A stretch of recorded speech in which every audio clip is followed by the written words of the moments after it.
And then we did get word from Gary, he had a flat tire, so he's trying to get here. But he is probably gonna be a little bit late if he's able to show up today. Get word from. Right. Got a few other folks. So right now, yeah, we've only got, and Jen, can you hear us okay? She's already on, I think. Yeah, I can hear you. Can you hear me? Yeah, we got you. Okay, excellent. So you do Okay. technically have a quorum once you get to 4 o'clock. Got some other folks in. Oh, that's exciting. Everybody knows that it's resolution 100 tonight. Woo! Yes. Yay, resolution 100. All right, I'll go ahead and call our meeting to order for Tuesday, April 21st. This is a regular town council meeting. At the moment, we're missing Gary. We're not sure if he'll join, but I'll call for a roll call, starting with Jen. Jennifer Davila. And now, yeah, there you go, Spencer. Thanks. And we also have Britt is missing today, if I remember correctly. Is that what you remember too, Aaron? Yes, that's correct. Okay. So we got 3 out of 5. Any votes that are contested will not pass at the moment. So we'll just put that out there as a point of order. Not that I expect that to happen. We'll start off by opening up for public comment. If anyone there at the building wants to make a comment, I won't be able to see, but Aaron, you can let me know, or Spencer. And then if you're online and you want to make a public comment, please go ahead and raise your hand or drop a note in the chat. I see a hand from Jim. Is there anybody there in the audience that wants to make a public statement? Yes, we've got a couple attendees, and Ann Lepinen would like to make a public comment. Ann, would you just come closer to the table and we can make sure you're being recorded? Good deal. Let's go ahead and start with the folks there live, if that's all right. And Jim, I'll call on you in just a minute. But it sounds like we got a couple people there in the room. Maybe out of deference, we'll start with Ann, if that's okay. Thank you. First, I'd like to say that council's doing some amazing work. I like the playground. I like the fire agreement that got put together on the emergency operation plan. There's just a lot you've been doing, so I want to say thank you. I do have 2 questions. One of them is going to get answered today, however, in your agenda, which is what's going on with the disconnect litigation. Because the last I had seen was March 10th. There was a mention in the meeting about the mapping, but I didn't know anything before or after. So I'm glad to see that that has made it to the agenda. The other piece that I'd like to make a public comment about is the Cooperative Cultural Center. You know, this is Bluff, rumors go back and forth, but I've been hearing that this building got a new name. And I'm not sure if that's accurate, but I would like to ask that before a name is bestowed on the building, because the CCC was a temporary name, it was not a permanent name, that we go back and have a public meeting where the community can give input. This building was bigger than Bluff, bigger, you know, a large community, a community that really honors people and respects diversity. And even though we've lost the partner, which was a big piece, I think the community has expected, and I certainly have expected, that a permanent name would be vetted publicly before it happened. Now, I don't know if the rumor is true, because I haven't gone around and asked, but I didn't see it in any meeting minutes or discussion or vote. But I really appreciate everything everybody's doing. It's a lot of work, and I thank you. So yeah, we did rename that to be the Lepiden Memorial Cultural Center. No, just kidding. We did, for some strategic fundraising purposes, decide to start calling it the Bluff Rural Innovation and Civic Center. But that's intentionally also kind of a temporary name like the CCC was. but we felt like after some conversations, particularly with some decision makers that call the shots on that name was a little better for kind of our fundraising purposes. But at least we'd have to poll the council, but at least I would totally agree, Mayor Lepinen, that a better name can be come up with than the Brick. Let's meet down at the Brick as maybe not the best sound to it, who knows? But who knows? But I don't think it's a permanent name. Hopefully, like the Cooperative Cultural Center wasn't a permanent name. But we're hoping that it helps us raise more money, and we'll find out a little bit soon. And then, yeah, we do have an update on the disconnection a little bit later if you want to stick around. If you don't want to stick around, we could give you the quick 30-second on it. I'll stick around. Okay. Who else is there, Aaron? We do have some other folks in the audience. Does anyone else want to make a public comment at this time?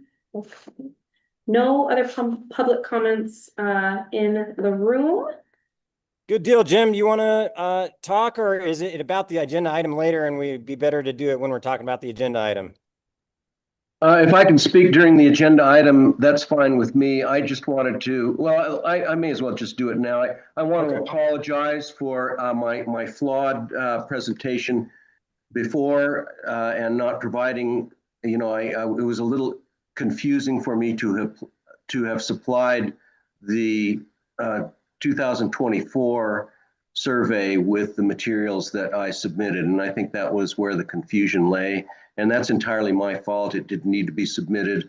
And I think it would have been a lot clearer if I just brought in the 2025 survey, and I think it would have clarified a lot. So I take that error completely on my own. I want to express my thanks to Aaron for kind of wading through these numbers. So that's all I really needed to say, unless you have questions later on when you're on the agenda. Thank you. Yeah, thanks, Jim. I appreciate it. We're all learning and working through this kind of stuff. And not very many of us read meets and bounds, in our sleep. So not the easiest thing in the world to do. So appreciate you. Seeing no one else wanting to make a public comment, we'll move on to approval of minutes.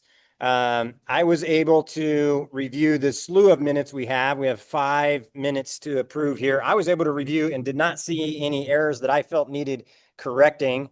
I'll ask if Jen or Spencer saw anything that you want to raise. Nope, looks good on my end. I'm okay with them as well. All right, hearing that, I'll call for a vote to approve the 5 sets of minutes outlined in our meeting agenda. All in favor say yes. Yes. Aye. And any opposed? Hearing none, those sets of minutes will be approved. And we will move on to our first agenda item, which is a discussion and a vote on the resolution to adopt an amended fiscal 26 budget. We've had a lot of discussions on this, and I think outlined quite well. I don't think we need to go into a lot of depth, but maybe I'll just call on Aaron if there is anything particular you want to highlight in terms of we made some very small adjustments to what, for example, was in the public hearing, just based off of the latest revenue numbers and so forth. I don't think anything material has changed, but if there's anything you want to just call to the attention for the public record, I'd invite you to do that. Thank you. So you all should be seeing my screen. The big change, so as Josh said, we did have a few minor, we got more, we had more invoices since it was originally approved. So the numbers have been updated to reflect that. There was like a $3,000 net change to just ensure that we're not exceeding any of the minor administrative items. The biggest change is going to be in the special projects fund. So just today, we were informed that the asbestos project is shockingly not as easy as we thought. So the quote for full remediation and removal was 52. 52 or 53. 53,000. So they're actually on site today, starting work. And they've identified some additional areas that they think they're gonna have to remove. Namely that a lot of actually, Malia, do you wanna just give a quick up? Do you want me to just? Sure. Okay, come over to the table so we can hear you. So Malia just heard from them like, what, half an hour ago, maybe? Yeah, it was very recent, so we'll get a quick update, just. Some really exciting news. So it turns out there are 2 layers of tile in the entire building. So instead of removing just 1 layer of tile to mitigate, they're gonna have to remove 2 layers. He is aware that we are grant funded and he is going to do his best to keep our costs as low as possible. But there is of course going to at least be an increased waste fee to dispose of all of that. And then also there are select ceilings that are also 2 layers. Why? So same thing, it's gonna probably increase our waste, our disposal, and he's going to let us know as soon as possible how it affects our overall costs. Did he have any like rough estimate of what he thought it would be? Like $1 a square foot potentially, so that would end up being another probably like 5,000. Hopefully no more. Do we have the option to encapsulate at this point, or are we still looking at removal? So, I mean, we still have the option. I still recommend mitigating the floors because otherwise we're just going to put another layer on top and it's just going to then require us to adjust our doors. And it's going to be a huge gap between the hallway and the classrooms because the classrooms don't have any flooring that needs to be removed. And so this is actually going to create a much more level surface for our new floor to go onto. We have to mitigate the ceilings because those are already recommended to be demoed. And since there is trace asbestos in them, we don't want to put any demo team in harm's way for asbestos and the health repercussions. So it would likely cost us more down the road to encapsulate the stuff on the floor, is what you're saying? No, if we were to encapsulate now, it would be cheaper, but we would then have to do different things because we'd have to put at least, if we decided to go concrete, like 4 inches of concrete on top of it, we'd be taking quite a bit of each of our doors. And then we'd have to almost put like ramps going into the classrooms because of the difference between height and between the hallway and the classrooms. Because there already is a little bit of a difference, but it wasn't much of a change before because of the carpet that was in the classrooms. So. Gotcha.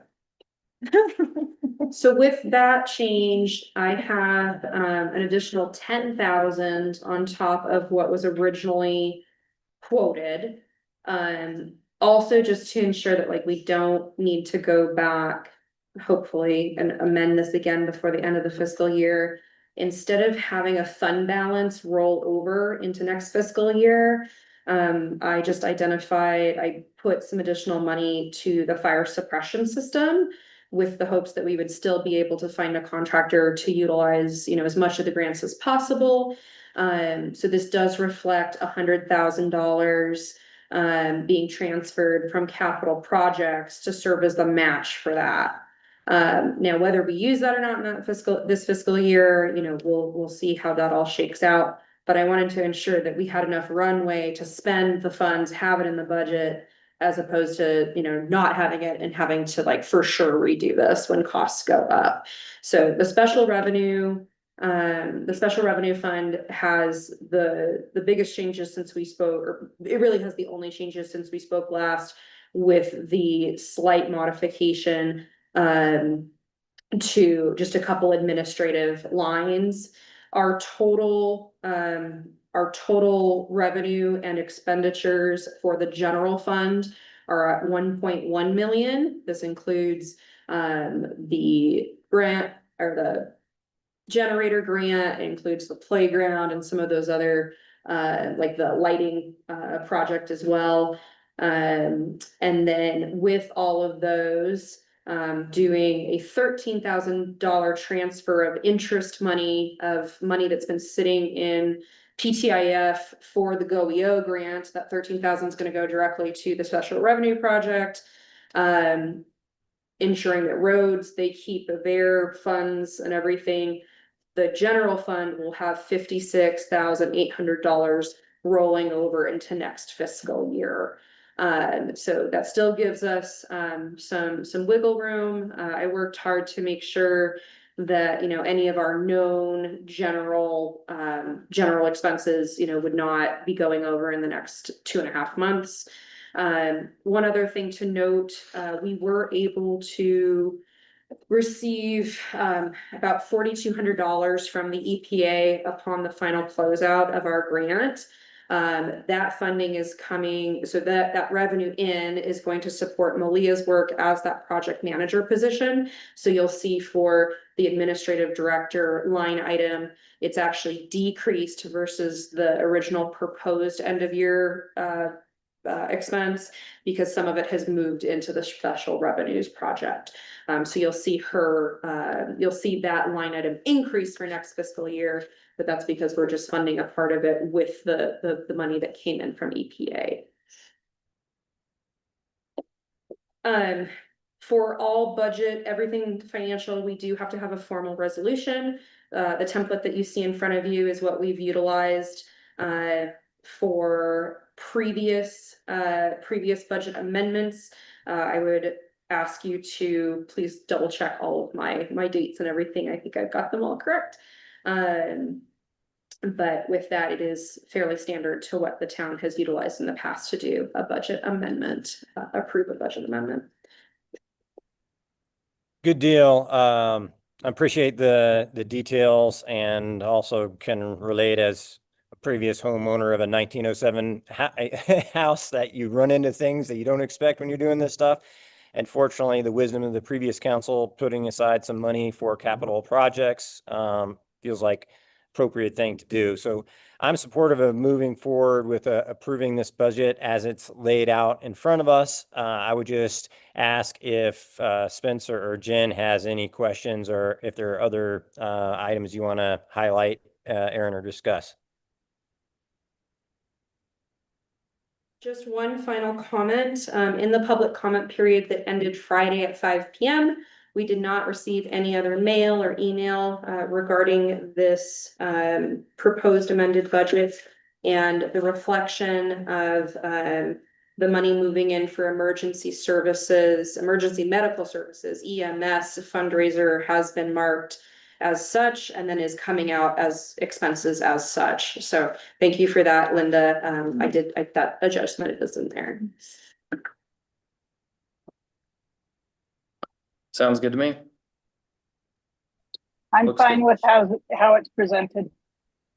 Okay, hearing no more need for discussion, we'll call for a vote. This does need to be a roll call vote since it's a resolution. So Spencer? Aye. Jen? Yes, And Josh, yes. So 3 yes votes, and resolution number 100 passes. We'll move on to our next agenda item, which is the master fee schedule that we also have discussed quite a bit. I don't think there were any last minute changes to that. Aaron, were there? There was one recommendation by town staff. We did not receive any comments from the public on this one, as far as I saw. The one recommendation from staff, so we have this Anchor sound system that we have had folks borrow in the past, and I'll note, including myself. And Malia proposed having a rental for off-site, so similar to that chair rental for off-site, having an off-site fee associated with folks borrowing that sound system. So she wanted to bring that up, and if there are any questions or comments or concerns about that, let us know. I mean, it seems totally reasonable to have it analog to what we do with the chairs and be making a little revenue to replace it when need be. So that seems very reasonable to me. And what was the fee? I missed it when I was reviewing.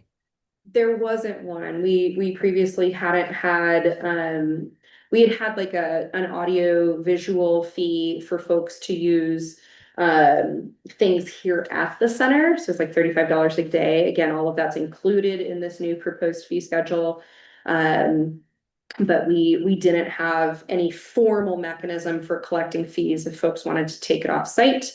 So this would actually improve our ability to do so and would probably be a good service for the public.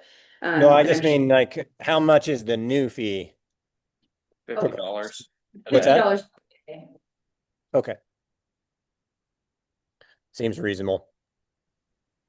Do we have some kind of deposit on there or, on a I just know how much that costs to purchase in the first place, since it's the business owners of Bluff who purchased that. I just want to make sure that it doesn't, disappear without being able to be replaced, because it is a valuable thing for community center events. I'd say administratively, we would definitely have, similar to the contract that we have with rentals, we'd have a contract for it.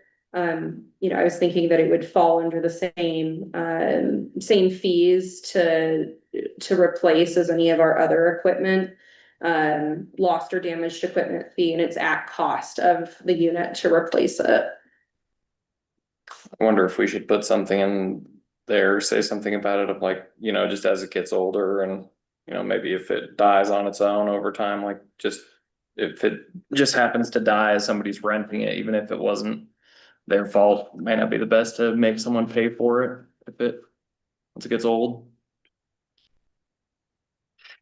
But if it's like clearly like, oh yeah, you dropped it in and smashed it or something.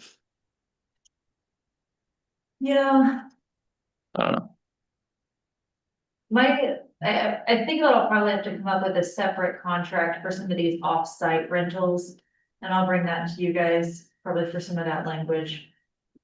And so it won't be open for rentals until we do have that contract figured out.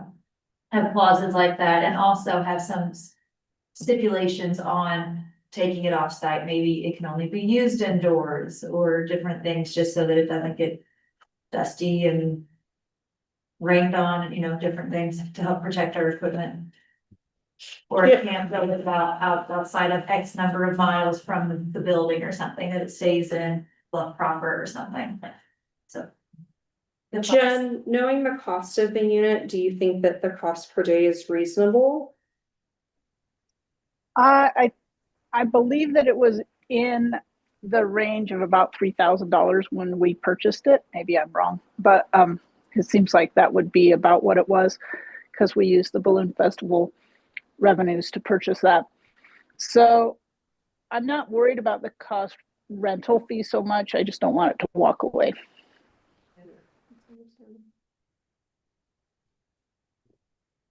I guess on my part, I'm comfortable if Malia wants to work on a contract that has appropriate language, and it's like, to your point, Spencer, we don't always have to enforce the contract as most harshly as possible, but it covers us in the situations where we need to be covered. So I guess I'm very comfortable like deferring that to the staff to come up with a good solution in the contract, and just leave the fee as it is. Sounds good to me. Yeah, I'm all right with that. I would like I said, I would like to see what Malia comes up with contract. Cool. Well, I'll encourage Malia to think through that and bounce that off of you, Jen. Any further discussion on the fee schedule before we take a vote on the resolution? Hearing none, call for a roll call vote on resolution number 101. Spencer, how do you vote? Yes. And Jen?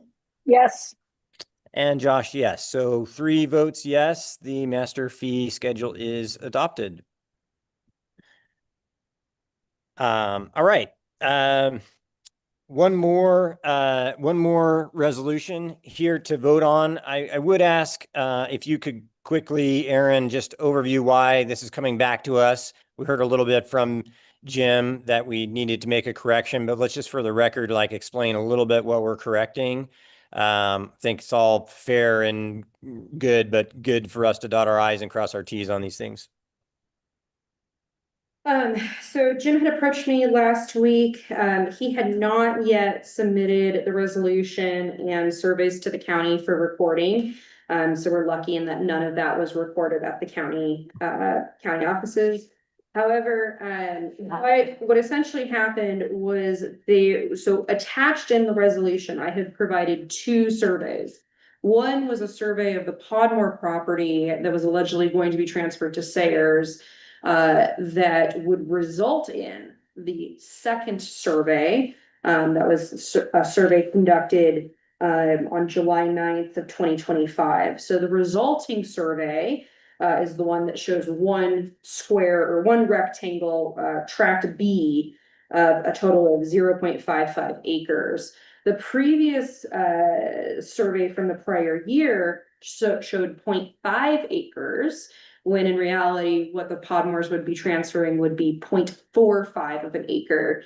If you recall, I had called this out in the meeting that this was voted upon. Unfortunately, by the time I caught it, I did not yet hear back from the Podmores nor Jim.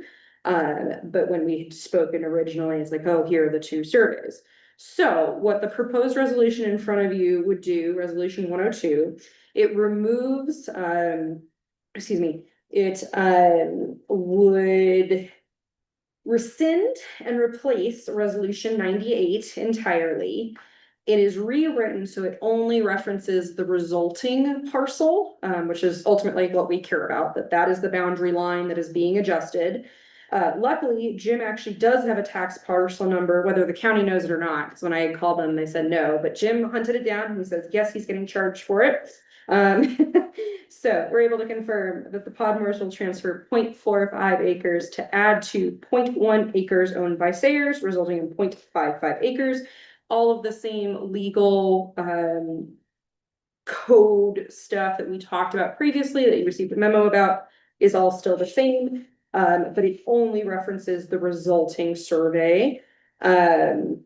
And it still, talks about the town or public access through, or it talks about access through the public alley, and everything that we had talked about previously. So this should be a nice, cleaner way to do this.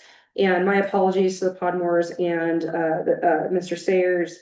But I think this should clean up the issue. And this math is mathing a little bit better for me. So I feel confident that we're in good shape. Additionally, our legal counsel, Mr. Sayers, and I believe Mr. Podmore have all looked over this document and did not find any discrepancies or issues regarding the total acreage nor the descriptions contained herein. Getting a thumbs up from Jim. Thank you, Jim. Any questions from the council or concerns? Again, all of the legal stuff is still, that resulting parcel survey is still the same. You aren't approving anything that wasn't already approved. We're just cleaning up some numbers to get there. Okay. Good to me. Yeah, like I said, I think we're correct to dot our i's and cross our t's, and the policy that we were deciding on hasn't changed. So I'm comfortable moving forward. So I'll call for a roll call vote. Spencer, how do you vote? Yes. Jen? Yes.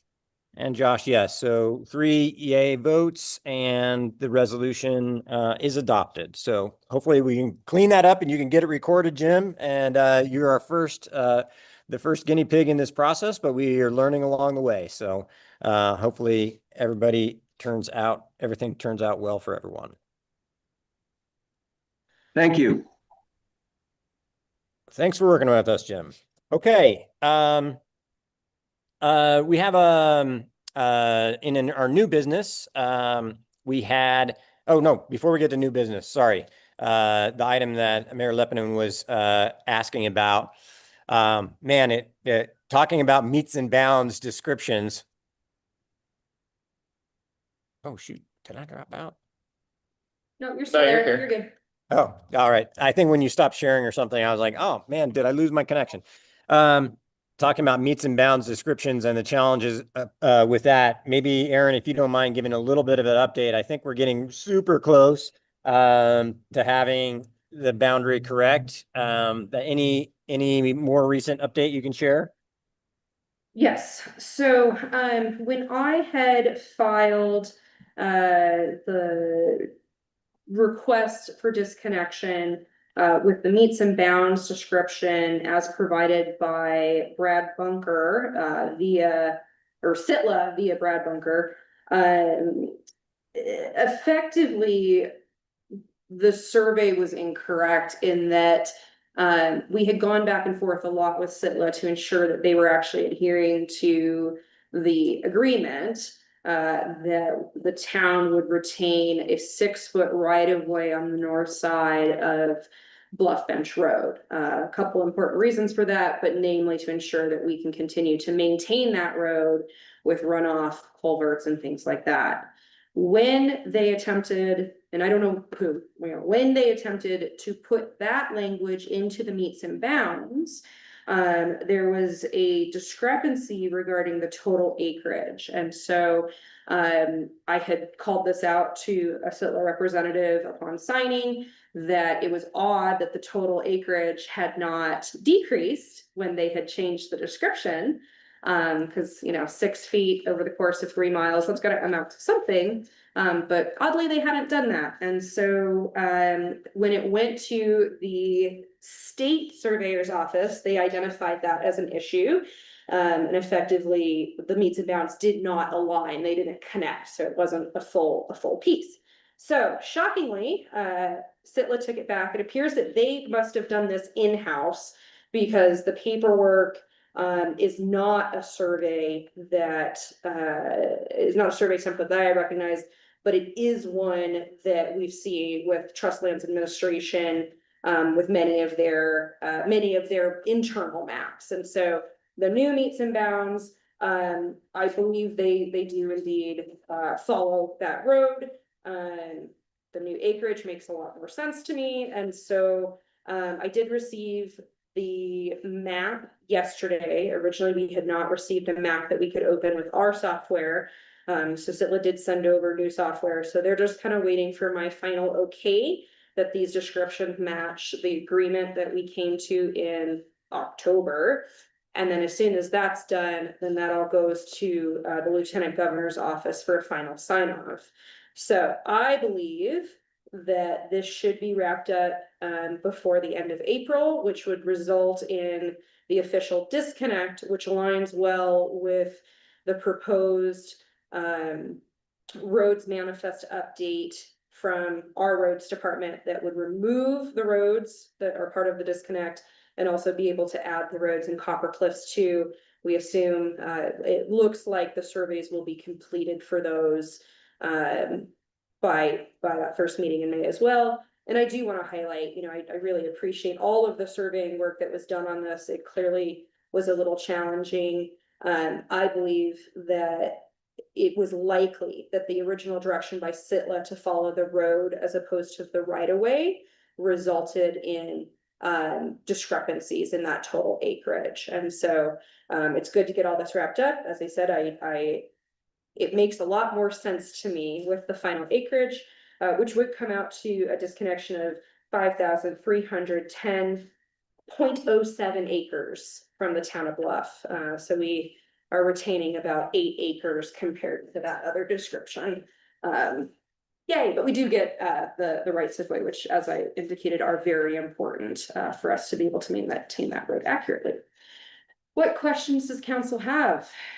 And we're not going to need to file an amended disconnect request. Like they're kind of understand that it was just a survey error and they're okay with that. Correct. Yeah, my understanding right now is the original request is out there. They have all of the legal paperwork as this is being directed by the courts. So, all of that still stands and they just needed the AOK from the state surveyor's office that everything aligned. The benefit to this though is, ideally when we start working, to have like our zoning maps updated and have those be like interactive. There's a program going on with the state we'll be able to utilize the shape files to kind of give them a head start to remove that from town maps. So in the grand scheme of things, we're probably where we need to be, so.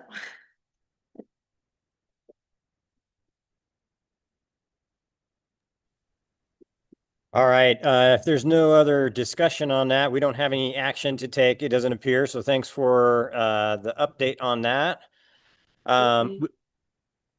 We also have up next, we have a report from the cemetery board on current work and recommendations, request for some funding. Do we have, I can't see if Tom or Carolyn are in the room. Do we want to toss it to them? We have both of them, and Tom, you're welcome to join the table too, if you'd like, no pressure. Right, and I've got the forms if you want me to put any of them up, but up to you. Thank you. We, the cemetery board, feel honored to be here. Some updates for you. Our current projects are, we are amending the cemetery policies to suit the town of Bluff Cemetery's unique needs and landscape. We have an ongoing conversation with the Southwest Heritage Foundation regarding the property boundaries. We have some upcoming projects that Patty's going to tell you about. Yeah, which are those? These ones. Oh. Just mentioned that. We have to do a little work on our current cemetery because our plots are too close. There's no space between each plot. And some of them are occupied, some are unavailable for other reasons. We're gonna create a new plot scheme when we get the new section to the west of the existing cemetery. Hopefully we'll be able to design that in a way where it's actually usable instead of what we have now, which is really kind of difficult. And we are hoping to have, when the new section is open, some kind of ceremony or some kind of volunteer effort to get the old cemetery cleaned up and the new one cleaned up, and also to put in the I should mention those. Keep going, you're great. Say it all. Well, we're in the process, or hoping to be in the process of ordering bricks, memorial bricks that can be set in the place of the 18 unknown persons who are currently buried in the cemetery, which is another reason why the old cemetery has lots and lots of problems. But last Wednesday, I did meet there with Mary Gillum to look over the Geologic, bedrock. Rock. well, the bedrock depth, the depth of the soil, to make sure that the cemetery was actually usable. And we did some walking along the steep slope above the Cap Canyon Road. She was looking for outcroppings of bedrock. She didn't find any. She explained different things to me about the types of sediments that were there and what they represented. She found no problems. She thought that the soil depth in the entire cemetery, the old and the new, would be suitable. Great. If it's not, we do have caveats in the forms that Carolyn worked up that would cover the eventuality that we're opening a grave and suddenly we hit bedrock and we can't use it. Or anything else for that matter, like another body. What if somebody wants to be encapsulated in the bedrock? Spencer, Not an option. that's a great suggestion. We should and will consider that in our policies. Do you want, That's a joke. so I know, so all of the cemetery board meetings are open to the public, so folks are able to join. The link to Zoom is on the website. But for folks who maybe aren't aware of this like old versus new, do you mind if I share my screen really fast and we can kind of visually walk it out? I'm sure this will be something that we'll hear through the grapevine that folks are curious about. they're always welcome to attend meetings. You can also contact the cemetery board via email at cemetery@townofbluffutah.gov. So if you have questions, you can do that. So what they're referring to, if it's okay. Sure. So I've got the pointer. So, right? So down here, we're not talking about any of this. This is all Hole in the Rock Foundation. We had that public hearing. We recognize that is not owned by, we're not touching any of this. So when we say new cemetery, what we actually mean would be this area over here, directly to the west of the quote, old cemetery, what we consider the old Bluff Cemetery. So there are 3 sections right now. You can kind of see a faint outline of those where I'm kind of running my cursor. So these would be considered the quote old sections of the Bluff Cemetery. Then the new sections, upon acquisition of this from Southwest Heritage Foundation, we would have the opportunity to be able, the board would have the opportunity to set up and recommend to Blufftown Council for approval new sections and a new layout. That would also include access, potentially more easily accessible, like via vehicle, or having like a little gravel path or something. The good news is when the century mapping work was completed, there were no unmarked burials here, which is fantastic. We're really experiencing that in this area.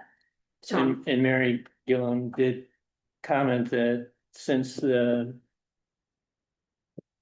ground piercing radar, whatever was used to map that, also did not find any bedrock, and she said that she thought it probably should if it was there. So we should have a pretty good area to work with. Most recent conversations with a representative of the Southwest Heritage Foundation indicated that they would be interested in potentially transferring a pretty nice, like clean, straight block. So their property goes somewhere kind of midway down the slope or down the slope. But we would kind of do like a square off with the section that was just transferred from Hole in the Rock Foundation. So we have like a little parcel kind of up here, and it kind of has a nice straight boundary. And then we would be able to take that boundary straight over here and straight back. So it would result in a rectangle, which would be much cleaner for meets and bounds and transfer. And then again, asking the cemetery board would work on providing recommendations to you, council, as to, set up costs of potentially doing, gravel or making it more accessible for both humans and, potential vehicles. So when we say old section, we were talking Town of Bluff old, then we've got Town of Bluff new. Just want to make sure that was very clear for the folks who are going to watch this recording later, because I know they will. Okay. One last thing, I think it would be kind of a nice gesture if the council sent Mary, if they haven't done it already, some kind of acknowledgement for the time and expertise she put into this. She wasn't paid for it. She just did it out of her own allegiance to Bluff. So I think something like that would be a nice gesture. We can do that. I mean, I thank you for so. We have also created or revised and organized the administrative forms associated with burial within the Town of Bluff Cemetery. It's now 5 forms, beginning with a cemetery plot request form and a payment. The payment is a flat rate for residents or non-residents. There is a transfer of right of burial form and a right of burial relocation form that are both optional. That's if you're transferring the plot to a different occupant, or if you're realizing that a plot once opened is no longer suitable. We would use those 2 forms. And then the 2 final forms to be used would be the cemetery interment form, with payment for the opening and closing of the plot, and the certificate of burial, which is issued upon the closing of that grave. These forms will be filed digitally as well as physically. Yeah, so the fields and the information collected were all agreed upon and are being recommended to the town. They are administrative in nature. The cemetery board looked at comparables and had started working on these even before leaving, her position in office. And so, a lot of this is information that we're seeing, kind of across the board. We do understand that, additional information or fields might need to be added depending on, or the cemetery board has not yet, conducted any of these transactions or had to do a burial. I am getting them into fillable format so folks can easily access. So all the fields are the same, but they've moved around even since you guys have seen them. But trying to make sure that the required forms are going to be available on the website, so someone could fill them out and mail them in specifically for like a plot request. Clearly, when a burial is actually taking place, they need to work very closely with the cemetery sexton, which is Kathy, and Tom is the backup sexton. Sexton, vice sexton, I think we determined something to that effect. If Kathy's out of town. Assistant. Yeah. So this administrative step, we just wanted to make sure that you all were aware of it. Cemetery board will like review all the final finished fillable forms. That's a fun one. And then these would go live on the website and or be able to be put out. I will say with the fee schedule amendment that went through today, you all are now legally able to collect fees for folks requesting plots. That's a pretty important step. I know there's one individual that I've kind of been in contact with and I need to reach out to that she'll want one of these pretty quickly. But I did want to make sure that these were in the agenda packet. Some of them, we're still getting like the final little touches on or moving stuff around, but the fields are the same. The information that we're looking for would all be the same. Any questions, comments, or concerns specifically regarding those forms, I think, so we can make sure that we take stuff back to the board. No, I mean, I just, big thanks to the whole cemetery board working on this, and of course, Anne continuing to be involved and help out. I mean, it's great to see this being professionalized from where it has been. Sign me up for the volunteer project when you guys go to do that. I'd love to help out how I can. I'm sure we can rally a bunch of folks to do that. So, really good progress. Good to hear. And, Aaron, do I remember there was do we need to, is there something we need to authorize in terms of cost for those markers? I mean, we have it in the budget, so it's in the budget that we just passed. So I don't think we have to take any formal action, right? But we are moving forward with putting forward the funding to do those unmarked or unknown graves. Yeah, so since it's a request from an advisory board, I did want to ensure that they brought the total dollar cost to you all. It was talked about and recorded in a public meeting. And that you all, kind of gave that cursory, oh, yep, that looks good. Go ahead and move forward with that. And then the purchasing team can work on procuring those. So if you'd speak to a little bit about what you're looking for and then kind of the estimated cost or range of cost that you're asking for. Thank you. Kathy located some engravable bricks online. They're kind of flatter profile, so they'll blend in with our natural landscape.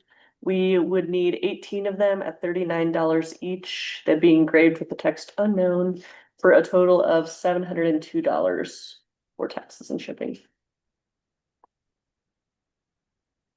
Seems very reasonable to me. I appreciate you guys doing the legwork on that. And I'll just ask if there's any concerns from any of the other council members, and if not, we can let the staff team move forward with that project.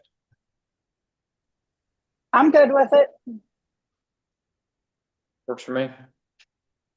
All right, good. And then they had brought up during that meeting potentially having some kind of event honoring those unknown. Tom, would you talk about that for just a second, just so we can Yeah, just when, well, it's not firmly in my mind, but maybe we could, someone give some speech or two, maybe have the minister from the mission, come and say a few words and give people in town an opportunity if they wanted to set the bricks themselves. Something of that nature, just so that it's not, just a chore that we went up and did. Have a little bit more ceremony with it. Yeah, just to honor whoever they are. Yeah, Great idea, Tom. Thanks, Carolyn. were you thinking doing that as a separate event from the volunteer day of like cleaning up space and? I don't think we've gotten that far. It could be both at the same time. So it's just in the idea stage, it's not in the planning stage, so. Yeah, sounds good. Little feedback from council. Yeah, I mean, I'm happy to follow in your lead, but I kind of like the idea of combining them if we could, because we get people there once, there's kind of something memorable and then something that folks can do to contribute with a little labor. That'd be cool. And then one last thing, Caroline, could you speak a little bit? So, we will release these forums after everything's, nice and tidy.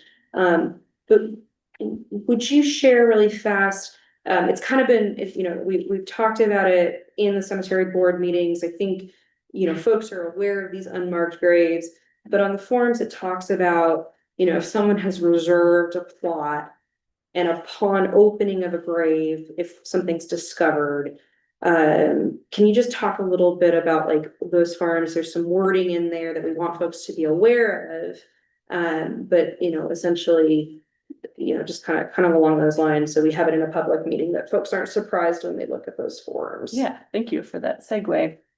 I believe it's in our cemetery plot request form that we added the language, but it's to the extent that if it is discovered that a reserved plot is not usable because it already has an occupant, or because of bedrock, or because it has been overlain by a different burial, then we will either work with the individual to find a new plot of their preference or refund them for that plot space so that we aren't having any double occupancies. So, clearly that could be happening the day of burial. It gets a little tricky. We are, this is not something that is uncommon in our experience in reaching out to SHPO and the state cemetery folks. Like, this definitely does happen.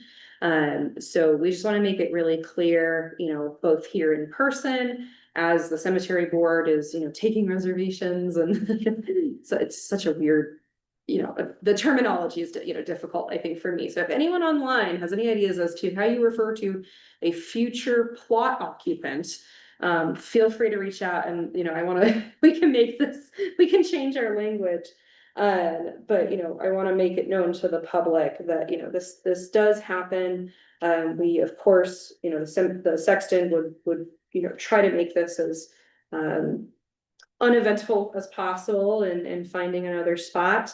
But it is a historic area. There are things down there that we tried to identify. We did our due diligence in trying to identify the unmarked burials with the century mapping. But even as Tom indicated, there are a number of plots even currently that, they've just kind of gone over those plot lines a little bit. And so we need to be cognizant, if someone is saying, I am going to be in this spot right here, we'll do everything we can to make sure they are in that spot. But there's always the possibility that something could be different. I think that goes for any cemetery, but clearly one of our nature, it's more likely than if they're being buried at, one of those nice green manicured cemeteries, probably. Is that a fair way to say it? It is. So we appreciate everyone's patience, and the cemetery board is doing a great job, and just kudos to them because they've taken on a whole host of interesting things. So. Well, yeah, in that light, I just want to acknowledge Carolyn's work because she's done a lot of like these forms and stuff. There's a lot of tedious stuff that I don't think I could deal with. And she's just kept us organized and focused. She's just been a very good leader. Thank you, Tom.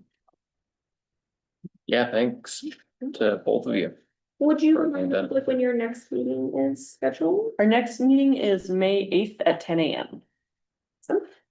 And we'll continue to update the website with those, since they are no longer following like the full OPMA, we're still posting, you know, when the meeting is taking place. Folks are welcome to attend, we'll still have Zoom links, but it won't be on that like scheduled, you know, oh, it's every other week at whatever time. We'll just make sure it's on the website, there's a full landing page for that, and that's where like the forms and everything will go up, and eventually our links to the available plot maps and things like that. Thanks. Good job, team. All right, thanks, everybody. Our final agenda item was just a quick report out on the Utah League of Cities and Towns training, if you can call it a training, more of just gathering, that we attended up in Monticello, which was very helpful. It was good for us to meet a lot of the other newly elected members in San Juan County. Malia and Marcia and Aaron and I attended. And I would just invite and Gary Haas was there as well. I don't know, Aaron or Malia, if you have anything specific to add from that in terms of a download for those who didn't attend. I just thought it was mostly just a good networking opportunity. I would totally agree. So we had noticed it like, hey, potential quorum of folks from both board and or both planning and zoning and town council. We did not end up having a quorum of either. However, it was, as Josh and so, you know, no meeting minutes, no recordings or anything. It really was a networking event. We were able to speak with Cameron Deal as well as the vice president of the board. The gentleman from. Oh, the transportation board? No, the Second gentleman. president, like he's going to be president in 2 years. Yeah. Anyway, clearly. Mayor of Harriman, thank you. And so, you know, really, it was more of an overview of powers and duties. They had additional powers and duties books. So if any of the council, planning and zoning wants to come get their hands on another copy, come see us because we've got more. But really, you know, they did talk about truth and taxation a little bit. Since that time, we've gotten a checklist for truth and taxation. Clearly, we're going to keep talking about that. Council's going to keep talking about that. The first meeting in May is when the tentative budget for next fiscal year is being presented. So it was good to have just like a little reminder from the league about some of that. I would say overall, it was not earth shattering, no like major like wow news. But it was very appreciated to have the league, you know, down in San Juan County, a little closer to home. They're thinking they might have additional networking opportunities and opportunities with CERTA in the near future. That might be a little closer to home as well. But I just wanted to make sure that the public knew there didn't end up being a quorum. There was no policy discussion or anything like that. It really was just an intention of the league staff to be able to come down and talk with folks. So a good event, and thank you to the commissioners and council members who attended. All right. I just have one other item I wanted to raise before we conclude. Aaron and I kind of brainstormed an idea of doing a budget open house, tentatively calling it something like Your Town Budget at Work, but doing an open house type format around our budget to talk around the priorities of the budget, what we're spending money on. Obviously, we are talking about a potential tax increase for the first time in town history. And so having a more approachable format for people to ask questions and give input. Obviously, there will still be formal public hearings and so forth that have to happen. But we were thinking of doing that in basically the third week of May. And maybe Aaron, you can look up the dates. Don't have my calendar right in front of me. The third week of May. And so basically what we wanted to ask, and we'll have to get a hold of Gary and Britt and see what their schedules are like. But if we were to hold this open house either the night of our normal meeting, but later on, so that would be kind of a double header for the council where we do our normal meeting, but then have this open house later, or the following day on a Wednesday. so the idea would be we would have a presentation that kind of Aaron and I could work on so that everybody kind of gets a good background for the budget. And then we'd have little breakouts where like maybe I'm just going to make this up, but Malia and Jen are at a place to talk about the old elementary school project and the budget considerations of that. And maybe me and Don Diego are talking about fire and emergency services, but there's a few breakouts around the room, and we had asked some council members to be part of those breakouts. So it would be a separate meeting that we would want to schedule either Tuesday or Wednesday of that week. And so wanted to raise whether you'd rather do a double header or have a second night that week and just check on people's availability. So I don't know if Jen or Spencer, you have feedback immediately or if you want to get back to us, but I want to raise that with you and then we can reach out to Gary and Britt. I would prefer to do it all in one night. That works best with my work schedule. We're talking about That the would be, May 19th or 20th. yeah, Tuesday, May 19th or Wednesday, May 20th. Yeah, Malia and I will be gone on May 20th, so the 19th would work better. Excellent. Malia had her hand raised. Was there anything? That It was that. Gotta be the 19th if you want me there. Yeah, that's great. Okay. Well, sometimes these things get easy with scheduling. Maybe that's it. We'll have to get in touch with Britt and Gary and see if that'll work. But hopefully, since they're probably already planning to be a part of those meetings, it won't be too hard. So we'll let you know as we firm that up. But since we don't have a meeting next week, we just wanted to work on a little bit on the scheduling and give you a little preview of that that idea. And I really appreciate that, Mayor Ewing, because I know eyes kind of glaze over when I bring out the spreadsheets. I really love spreadsheets. But they speak to me, but I don't think they speak to other people. And so I think it would be really wonderful to like have that feedback and have something a little bit more approachable for the public. And as Mayor Ewing indicated, that for any of our budgets, there are legal meetings that we have to do, legal requirements for noticing.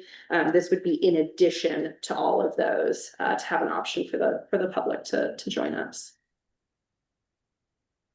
Any? Oh, Malia's Go ahead. got a. I have another, the Utah League of Cities and Towns is doing a truth and taxation webinar on April 29th from 12, starting at 12. I don't know how long it goes, they never say. So might be. Wait, when is it? April 29th, starting at noon. Yeah, my friend Carrie Nakamura is going to be doing that, I believe, and she's doing one on Thursday that I'll be going to in St. George. I'm on my way to St. George for that training, so I'll take good notes, but always good for other people to take the training as well if you can. I just have one logistical question. Since you, Mayor Ewing, are not here in person and Britt did not attend this meeting, I had prepared this as Britt was going to sign all these resolutions. And then as we sat down, I'm like, oh, he's not here. Logistically, how and when do I get signatures on the resolutions? I actually don't know the answer to this question. I mean, at least as far as I know, I don't think there's like anything, where it couldn't wait till I get back and I could sign on Monday since I was here. But I also think like he is the mayor pro tem, whether or not he was at the meeting or not, and it did pass. You know what I mean? So like if it was timely, like if Jim needed it to go up to the recorder's office or something, I think you could try to grab Britt. But if it doesn't need, like, unless there's an emergency, maybe I can just sign him on Monday when I'm back. Yeah, and it looks like Jim has logged off, but yeah, I think that would be my preference. We'll do it, it was passed and approved on that day, and then we'll retroactive do the signature, so. All right, so you won't see him on the website until we've got his signature, but cool, that works. Thanks, Josh, appreciate it. All right. Well, thanks everybody for the meeting. Appreciate you putting up with me being on virtually. I will report back when I see you guys soon from the Utah League of Cities and Towns Conference, and hope everybody has a good evening. Awesome. Thank you. Thanks. Everybody. All right, turned at 5:03. Thanks, Malia. Adjourned at 5:03.